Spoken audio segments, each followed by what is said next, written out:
What is your first impression of this city? Okay, so I have now been here for 10 hours, so I'm a real expert in your city. But I think the first impressions are ones that I will continue to keep in my mind, which are: you have a mountain, and you have the sea, and you have sun. And many cities in the world don't have that. You know, the mountains are facing the wrong way. You don't have a coast which has not been ruined by industry yet, and therefore I see that as a very strong potential. You know, the mountain, the city, and the sea.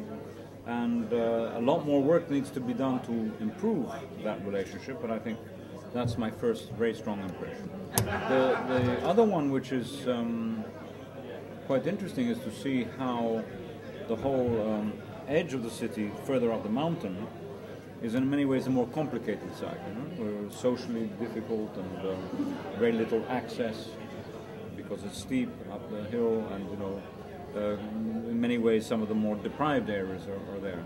So as someone who thinks about cities, I wonder how can one work there just as much as you work in the downtown. Okay, and is related the same. What do you think of the potential of these cities?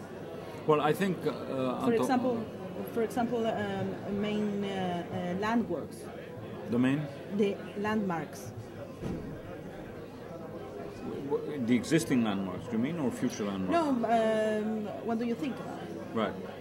Well, I think at the moment my impression is Antofagasta doesn't have, you know, major cathedrals or towers which represent the image of the city, right? Not yet. Well, in many ways it's the nature and the history of the way it's been occupied and the relationship to the mines, which are in a way more part of the image of the city. Now that doesn't mean it can't change. You know, Bilbao in Spain many years ago, nobody knew where it was, what it looked like. Or now, because you have the Guggenheim Museum, everybody immediately thinks, I remember Bilbao. Now, I'm not saying that that's what you should do here, but all I'm saying is landmarks can be very important elements of the future city, as long as they are not single isolated things. They must be part of a bigger plan, and that's why Creo Antofagasta is so important, because it's looking at the whole city, not just at individual things. Okay, thanks. Okay.